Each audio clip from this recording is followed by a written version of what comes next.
Alright guys, so a few days ago I made a video about whether or not I think Red Bull will dominate the new Formula 1 era. It's on my channel. If you want to go check it out, feel free to do so, but in that video I only briefly touched on why Mercedes dominated from 2014 to 2020.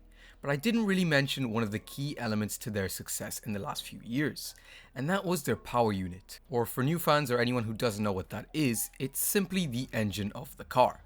Essentially, on the Formula 1 calendar, pretty much most tracks have a long straight where the DRS or drag reduction system is typically activated during the race.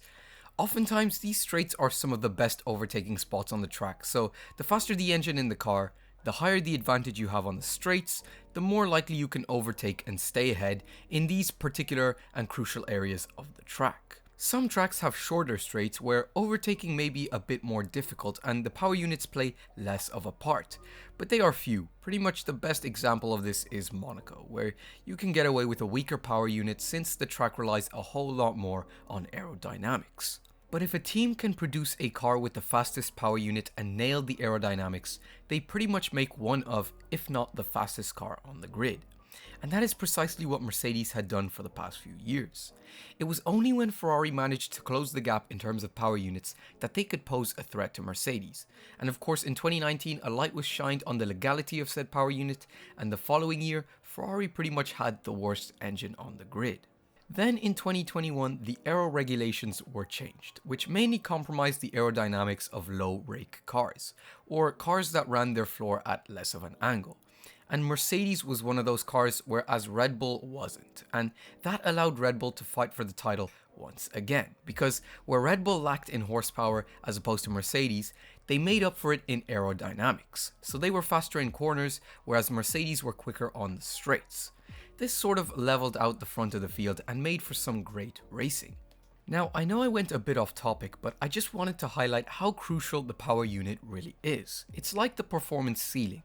You can improve aero or redesign your suspension, but making power unit changes throughout the season is really quite a bit more expensive. So you can have the best aero on track, but if your engine can't output the same horsepower as other cars on track, you'll be at a noticeable disadvantage in the long run. So how do this season's power units stack up against each other?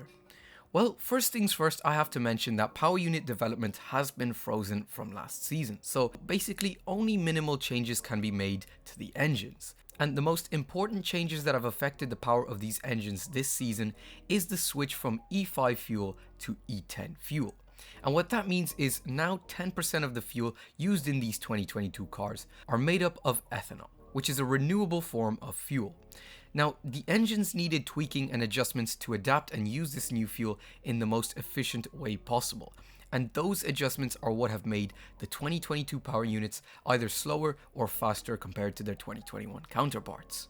Alright, so with all that out of the way, let's get to the power units. The slowest one this season, or the one that has adapted worst to the new fuel, is in my opinion the Mercedes power unit. Now, this may come as a surprise to people, but if you've been watching F1 this season, you would have noticed the distinct disadvantage that Mercedes powered cars have on the straights. McLaren, Aston Martin, and of course Mercedes all suffer from this. Williams is the exception, but this is all clear when you see their speed in technical parts of the track. They are by far the slowest. So my guess is they've managed to build a very low drag car that can take 100% advantage of the power unit they've been dealt with, but on the flip side they don't produce enough downforce to hamper their straight line speed. But it affects their cornering speed a lot and overall makes their lap times slow. Next up is the Renault power unit, or the Alpine power unit, whatever you want to call it.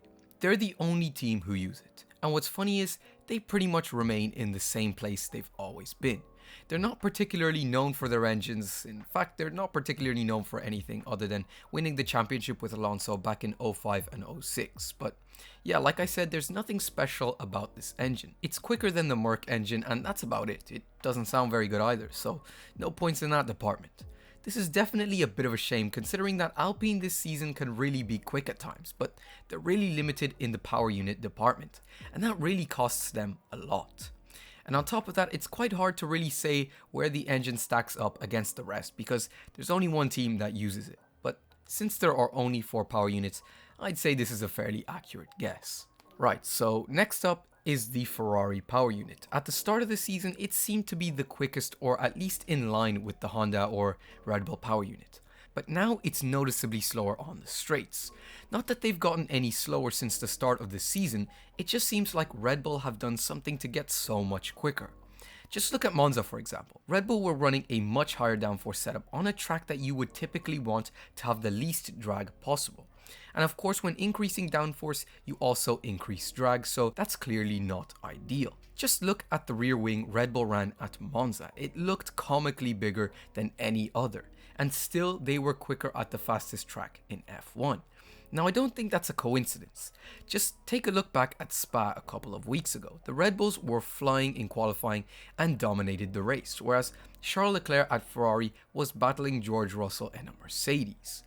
It's honestly ridiculous how fast Red Bull are now, but I think that's mainly down to the Honda or Red Bull engine just being so fast. So yeah, I think it's safe to say that the Red Bull power unit is easily the best out there right now, and Ferrari comes in second.